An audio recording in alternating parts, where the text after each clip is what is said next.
कुछ भेजते हैं, ठीक है, चंद्रमा में भेजते हैं, आसमान तक पहुंच जाते हैं लोग, तो आप बताइए कि ईवीएम हैक नहीं हो सकते, क्या ईवीएम में काम नहीं हो सकते? देखिए तमाम सवाल होते हैं और सत्तानी रिकॉर्ड यही कहते हैं कि ये लोग खरीदने में ये लोग उस्ताद है और ये लोग लेकर भी सकते हैं ये चीजें। अरविंद केजरीवाल जो है वो ये लोग दाल और पात, ठीक है, तो ये अगर बीजेपी दाल जाएंगे तो अरविंद केजरीवाल पात जाते हैं, क्योंकि इस देश के अंदर ऐसी एक पार्टी यही है, अरविंद केजरीवाल की पार्टी, आम आदमी पार्टी है, जो बीजेपी को सही तरीके से टक्कर दे रहा है, चाहे वो सोशल मीडिया की तरफ से हो, चाहे वो मैदान में हो। बाकी पार्टियां तो बिल्कुल ही ऐसा हो गया जैसे चादर ओढ़ के सो रहे हैं। लेकिन सबसे बड़ी बात करें तो दिल्ली में तो मुझे जितना लग रहा है अरविंद केजरीवाल का ही सरकार बनेगा।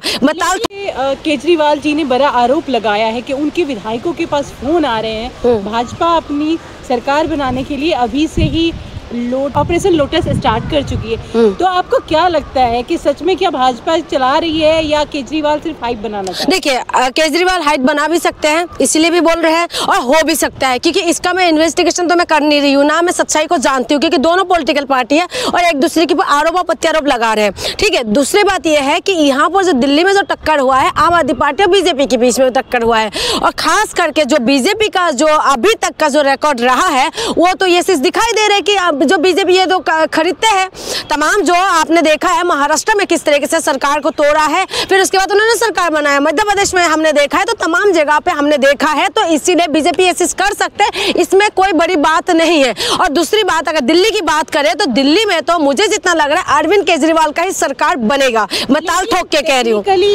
मतलब जब वोटिंग अभी काउंटिंग हुई नहीं है, लेकिन इससे पहले कैसे भाजपा 15 सीट को ही टारगेट करके बोल रही है, क्या इसमें कोई गड़बड़ झाला है क्या?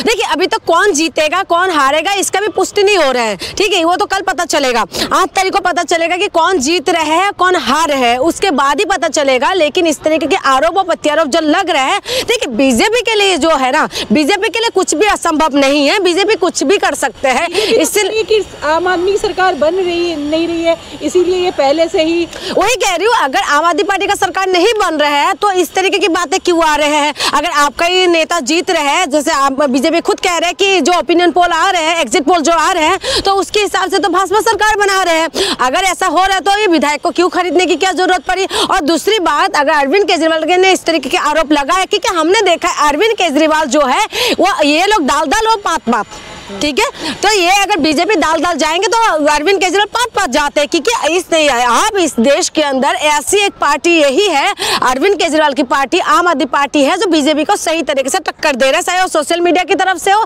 चाहे वो मैदान में हो। बाकी पार्टियां तो बिल्कुल ही ऐसा हो गया जैसे चादर ओढ़ के सो रहे हैं। लेकिन सबसे बड़ी बात यह है कि जिस तरीके के आरोप प्रत्यारोप लगा रहे हैं, इसमें मैं कोई पुष्टि तो कर नहीं रही हूँ, इसलिए मैं कंफर्म नहीं बता सकती हूँ कि क्या है। लेकिन जो भाजपा का जो पुरानी रिकॉर्ड यही कहते हैं कि ये लोग खरीदने में ये लोग उस्ताद है और ये लोग लेकर भी सकते हैं ये चीजें। सबसे बड़ा सवाल ये है कि पहले इलेक्शन स्टार्ट होने से पहले वोटर लिस्ट में नाम काटने का मुद्दा सामने आया, हाँ। रोहिंग्या का मामला सामने आया, अब एमएलए खरीदने का आ रहा है।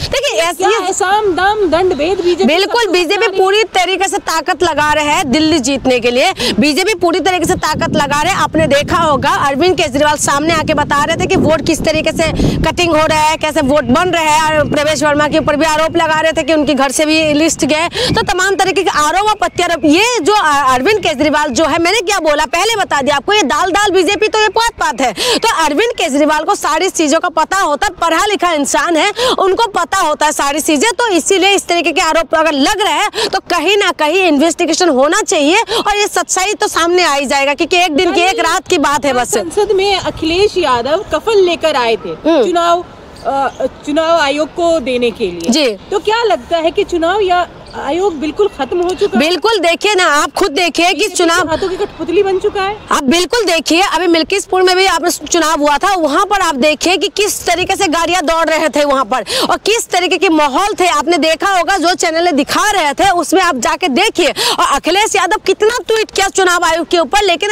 चुनाव आयोग कोई कुछ एक्शन लिया है? और चुनाव आयोग के पास, चुनाव आयोग कहते हैं कि पूरी तरीके से निष्पक्ष चुनाव करते हैं, अगर निष्पक्ष चुनाव होते तो फिर इस तरीके के आरोप क्यों लग रहे हैं। चुनाव आयोग को पूरी तरह से निष्पक्ष चुनाव करना चाहिए। बस चुनाव आयोग को अपनी शायरी बोलने से फुर्सत नहीं मिल रहा तो कहाँ से करेंगे? आप खुद देखिए ना किस तरीके के आरोप लगा रहे हैं। अगर विपक्ष से कोई आरोप लग रहा है तो उसमें एक्शन होना चाहिए, नहीं होना चाहिए? चुनाव आयोग क्यों शांत बैठे हुए हैं? पहले जब इलेक्शन समाप्त होता था तो शाम तक डाटा आ जाता था कि कितना % वोट हुआ। हाँ। लेकिन एक दिन बाद तक डाटा नहीं आता है। आज जबकि सारी चीजें ऑनलाइन है तो कहीं ना कहीं निष्पक्षता पे चुनाव आयोग की यहाँ भी बिल्कुल निष्पक्ष, यही तो मैं कह रही हूँ। बार बार सवाल क्यों उठते हैं? इनके पास ये सारी चीजों का डाटा तुरंत आ जाना चाहिए था जिस हिसाब से पहले आते थे, लेकिन अब क्यों नहीं आ रहे? तो इसमें सवाल और जवाब बहुत होता है। देखिए मैं आपको बता दूं कि बीजेपी जो है, बीजेपी सब कुछ मैनेज करते हैं, जो कि हम लोग देख रहे हैं। जिस विधायक को जनता चुन के भेजते हैं, सिलेक्ट करके जिसको भेज रहे हैं, उनको वो लोग ले लेते हैं, अपने में शामिल कर लेते हैं, फिर उसके बाद सरकार ही बदल जाते हैं। तो बीजेपी के लिए कुछ भी असंभव नहीं है। चुनाव आयोग ने जिस तरीके से दावा करते हैं कि हम लोग निष्पक्ष कर रहे हैं, लेकिन अगर निष्पक्ष चुनाव होते तो अखिलेश यादव क्यों कफन लेके वहां पर पहुंच रहे थे? क्यों दिखा रहे हैं? क्यों विपक्ष के इस तरीके के आरोप हो रहे हैं? कम से कम निष्पक्ष तो करते। जो अखिलेश यादव की ट्विटर हैंडल में आप जाके देखिए, एक बहुत बड़ा प्रेस कॉन्फ्रेंस भी किया महाराष्ट्र के संदर्भ में। महाराष्ट्र में जो हुआ वोटर्स फ्लोटिंग का जो भी मामला आया है, 23 लाख वोटर्स का, एक बहुत बड़ा आंकड़ा है ये। इस पर आप क्या कहना चाहेंगे? देखिए जो विपक्षी पार्टी, अभी विपक्षी पार्टी का सुन कौन रहे हैं? विपक्षी पार्टी जो है आंकड़ा दे रहे हैं, विपक्षी पार्टी सामने आके प्रेस कॉन्फ्रेंस कर रहे हैं, विपक्षी पार्टी तमाम ट्विटर हैंडल से ट्वीट कर रहे हैं, लेकिन उसके बाद भी कोई कुछ सुन रहे हैं? नहीं सुन रहे हैं ना। खुद आप देखिए, अभी आपके मैं रिसेंटली की बात बताओ, दिल्ली चुनाव में जब हुआ था तो प्रवेश वर्मा के वहां पर पैसा बांट रहे थे, महिलाओं की लाइन थे, ठीक है, उसमें क्या क्या चुनाव आयोग ने कोई एक्शन हुआ? तो तमाम चीजों में हमने देखा है किस तरीके से कार्य हो रहा है, और इसमें कोई चुनाव आयोग के ऊपर जिस तरीके से उम्मीद थे, लेकिन उस उम्मीद के खरा नहीं उतर पहुंच गया है। ईवीएम से फर्जी वोटर तक मामला। देखिए मैं विश्वास नहीं करती हूँ इन सारी चीजों में। मैं मानती हूँ इस चीजों के लिए, जब हम धरती पे रह के आसमान पे कुछ भेजते हैं, ठीक है, चंद्रमा में भेजते हैं, आसमान तक पहुंच जाते हैं लोग, तो आप बताइए कि ईवीएम हैक नहीं हो सकते? क्या ईवीएम में काम नहीं हो सकते? देखिए तमाम सवाल होते हैं। और पे मामला आ गया फर्जी, वही तो मैं कह रही हूँ, फर्जी वोटर्स का मामला आ रहा है, वोट काटने की मामला आ रहा है, तमाम चीजें सामने आ रहे हैं, सब कुछ दूध की दूध पानी का पानी दिखाई दे रहा है, लेकिन उसके बाद भी कोई एक्शन नहीं। अभी आपने एक वीडियो, एक मिनट, अभी आपने एक वीडियो देखा होगा, संजय सिंह ने ट्वीट किया था, दिल्ली पुलिस ने उसमें वो भी लिया था, वो सारी मैं देख रही थी वीडियो में, उसमें स्याही लगे हुए थे, उसमें उन्होंने बताया कि किसी ने आके स्याही लगा के गए हैं, और इस तरीके से पुलिस वाले भी उसमें वो ले रहा था। उसके बाद उसको उठा लिया, और उसके बाद उस बंदे का फिर से वीडियो आते हैं, एक फिर से वीडियो आप में बताते कि नहीं मैं तो नशे की हालत में थे। तो आप खुद बताइए कि देखिए जनता जो है ना, जनता डरे हुए है, और जनता को पूरी तरीके से ये लोग किस हिसाब से घुमा रहे हैं।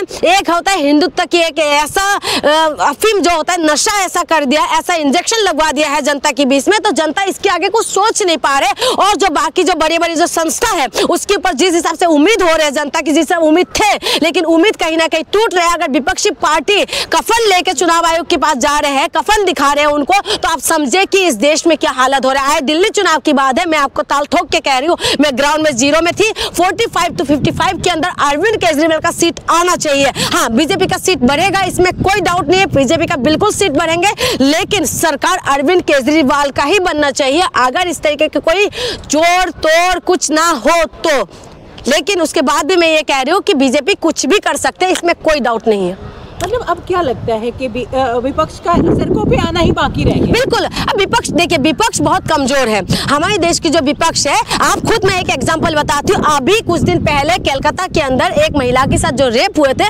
उस वक्त बीजेपी कोलकाता में विपक्ष में है तो पूरी तरीके से मैदान में थे, और मीडिया जो चाटुकार मीडिया है, मीडिया इनके साथ देते हैं। लेकिन बीजेपी की एक चीज अच्छे है कि बीजेपी विपक्ष का रोल बहुत अच्छे से निभाते हैं, और देखिए उस बेटी को न्याय मिलना भी चाहिए, उसमें तुरंत एक्शन हुआ भी था। वहां पर विपक्ष में कौन था? बीजेपी थे। लेकिन बाकी जो जगह पे जो विपक्ष को इतना बड़े बड़े मुद्दा मिलते हैं, लेकिन विपक्ष का कोई मतलब ही नहीं बनता। विपक्ष थोड़ा बहुत हाई हुल्ला कर दिया, सोशल मीडिया में ट्वीट कर दी, बस इनका खत्म हो गया। लेकिन विपक्ष जिस हिसाब से मैदान में उतरना चाहिए उस हिसाब से विपक्ष मैदान में नहीं है। बीजेपी विपक्ष में अच्छा रोल निभाते हैं, लेकिन जब सत्ता में है तो बीजेपी उस हिसाब से काम नहीं करते जो जनता की उम्मीद है। लेकिन और जब विपक्ष की बात है, जो विपक्ष को जिस हिसाब से रोल निभाना चाहिए, जैसा बीजेपी निभाते हैं, लेकिन विपक्ष उस हिसाब से काम नहीं करते, जिसकी वजह से जनता का जो भरोसा है ना पूरी तरीके से अब सबसे खत्म हो चुके हैं, चाहे वो चुनाव आयोग हो चाहे वो ईवीएम के ऊपर हो। तो इसीलिए जनता निराश है। मामला ईवीएम को लेकर तो उन्होंने तो एक तरह से साफ नकार दिया। तो लगता है अब जो फ्लोटिंग वोटर्स का मामला आया है, फर्जी वोटर्स का मामला आया है, 23 लाख एक बहुत बड़ा आंकड़ा, इस पे क्या सुप्रीम कोर्ट में कुछ हो पाएगा? देखिए, हमारी तो उम्मीद है सुप्रीम कोर्ट एक्शन लेंगे, क्योंकि उम्मीद लास्ट में किससे टिके रहते हैं? सुप्रीम कोर्ट से टिके रहते हैं। तो मेरी उम्मीद है, मैं अभी भी विश्वास करती हूँ सुप्रीम कोर्ट के ऊपर, लेकिन उम्मीद है कि कुछ तो होगा। लेकिन जिस हिसाब से उम्मीद होना चाहिए उस हिसाब से मेरी कहीं ना कहीं उम्मीद इसीलिए टूट रही है क्योंकि अभी देखिए महाकुंभ में जो हुआ था उसमें याचिका लगे थे सुप्रीम कोर्ट के पास, लेकिन सुप्रीम कोर्ट ने उसमें सुनवाई नहीं करी और इसलिए अदालत में जाने के लिए बोला। तो हमारी माननीय सुप्रीम कोर्ट के ऊपर भरोसा है और मेरी विश्वास है कि माननीय सुप्रीम कोर्ट सारी मामला चाहे विपक्ष लेके जाए चाहे पक्ष लेके जाए, निष्पक्ष उसमें सुनवाई करते हैं और मेरी उम्मीद है कि माननीय सुप्रीम कोर्ट जरूर अच्छा